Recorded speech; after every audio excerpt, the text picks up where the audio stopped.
কিরে মামিলি, কি করস? কিছু না ফুপু, বসে আছি। ভালোই হয়েছে, তোরে ফ্রি পাইছি।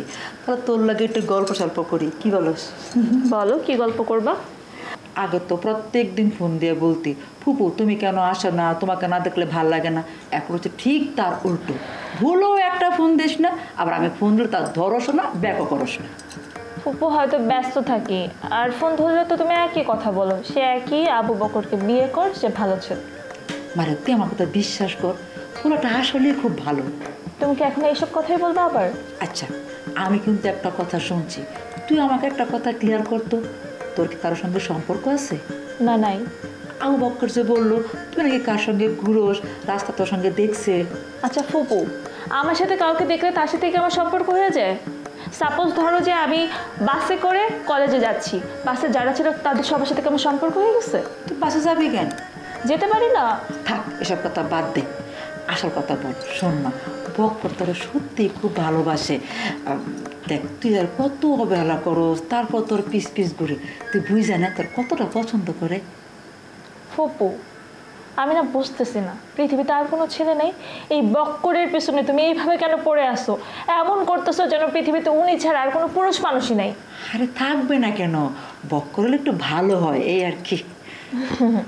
একটা কথা কি জানো ফুপু, তুমি এই বক্করের পিছনে যে এফোর্টটা দিছো, এই এফোর্টটা যদি তোমার ছেলের পিছনে দিতা, এতদিনে আমি তোমার ছেলের বউ হয়ে যেতাম, আর তোমার ছেলের ঘরে 2-3টা বাচ্চাও হয়ে যেত।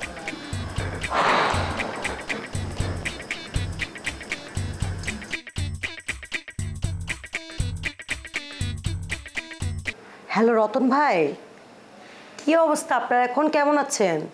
খুব সিরিয়াস অবস্থা শুনছি।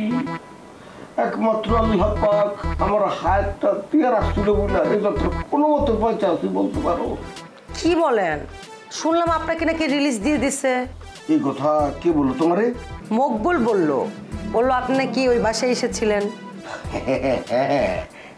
রিলিজ দিছে মানে বলতে পারো এক প্রকার ওই জোর জুলুম করে আই রিলিজটা নিছি। কি আমি রতন, সাংবাদিক রতন।